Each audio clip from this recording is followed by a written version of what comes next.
শুরুতেই আজকের ভিডিওতে খাওয়া দাওয়ার পার্টটা রাখলাম। নিশ্চয়ই মনে প্রশ্ন জাগতে পারে আমরা কোথায় গিয়েছি এবং এত রান্নাবান্না খাওয়া দাওয়া কিসের। আস্তে আস্তে বলবো, শোনেন তাহলে।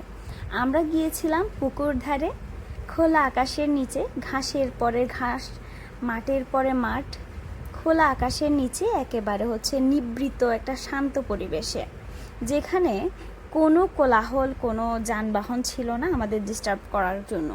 সো আমি, আমার মা, আমার ছোট বোন রিকশায় করে যাচ্ছিলাম, যেহেতু পিকনিক স্পটটা অনেক বেশি দূরে নয় আমাদের বাড়ি থেকে। সো আমরা আস্তে ধীরে গিয়ে ওখানে পৌঁছে গিয়েছিলাম। পিকনিক বলছি আমি, ওটা আমার পক্ষ থেকে আসলে পিকনিকের মতোই ছিল, বাট এটা কোনো একটা মাঝারের রিচুয়াল ছিল আর কি। আমার দাদু বাড়ি গিয়ে দেখি আমার বড় আন্টির অলরেডি কাজকর্ম শুরু হয়ে গিয়েছে। ওখানে না একদম সারি সারি এভাবে মাটির চুলা বসানো থাকে, যে কেউ গিয়ে ওখানে রান্না বান্না করে নিজেদের মতো খেতে পারে আর কি। তারপর আমরা একটা পুকুরে গেলাম, ওখানে খুব সুন্দর সুন্দর কিছু মাছ আছে। মাছগুলোকে গদাল মাছ বলে নাকি। সো আমরা ওই মাছগুলোকে কিছু খাবার দিয়েছি। মাঝে মাঝেই দেখছিলাম মাছগুলো উঠে উঠে খাচ্ছিল। ব্যাপারটা খুবই কিউট, এই জন্য আমি একটা ভিডিও ধারণ করার চেষ্টা করলাম। খুব আশ্চর্যজনক লেগেছে বিষয়টা আমার কাছে।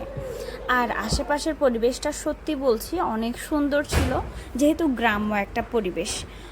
আশেপাশে কোনো কোলাহল নেই, শান্ত নির্জন একটা পরিবেশ। এরপরে খাওয়া দাওয়া যখন রেডি হয়ে গিয়েছে, আমার ছোট ছোট কাজিন সবগুলাকে খেতে বসিয়ে দেওয়া হয়েছে। অনেকেই মিলে খাচ্ছিল।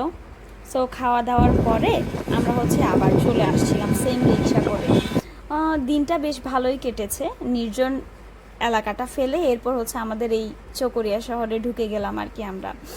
এরপর খুব অল্প সময়ের মধ্যেই আমরা বাড়ি পৌঁছে গিয়েছি। খুব ভালোই কেটেছে দিনটা। এটা প্রায় 3-4 দিন আগের ভিডিও। আমি এখন সময় পেলাম তাই এখন শেয়ার করছি। সো আজকের ভিডিওটা কেমন লেগেছে অবশ্যই কমেন্ট করে জানাতে পারেন। ধন্যবাদ সবাইকে, টাটা।